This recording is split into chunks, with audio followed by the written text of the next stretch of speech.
Let's leave my office for a minute to review the approach that is most often used by many of us.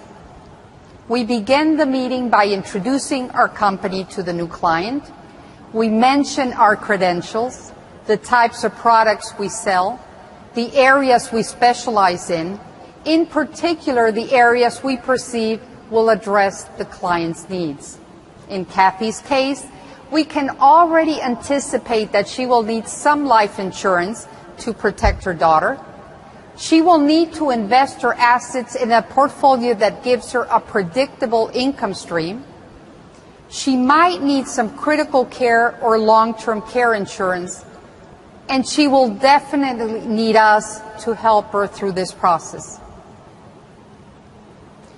But regardless of how confident we are, we have learned that unless there is a connection first, the client does not really care about how competent or how wonderful we might be.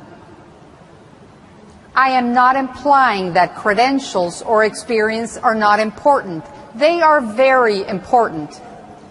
But we are not there yet, especially if our ultimate goal is to develop a deep and meaningful relationship with this client. Having said that, I realize that the conventional approach does work at times, but it is not the best approach. Many of us have found that assuming we know what a client needs before we have heard their story is also a mistake. It not only defines our work as transactional and shallow, but it often prevents us from uncovering more subtle needs and opportunities. Now let's go back to my office. We can tell that Kathy is feeling anxious. If we could read her mind, this is what we would probably see. Her husband's unexpected death left her scared and overwhelmed. She does not know who to trust. She has heard that the stock market is risky and she can lose all her money. She remembers that in the past an advisor had recommended an investment that had not worked out.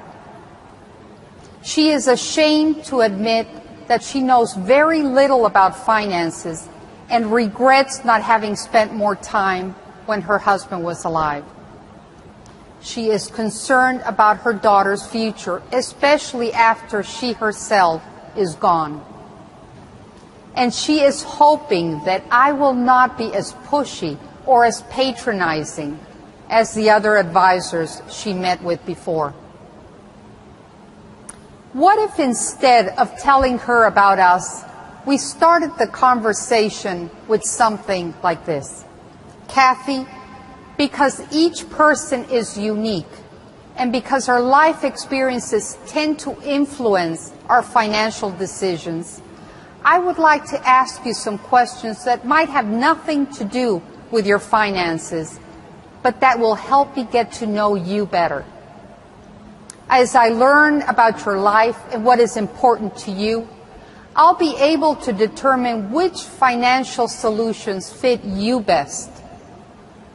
Knowing what things are important to you will help both of us agree on a course of action that gives you the quality of life you desire.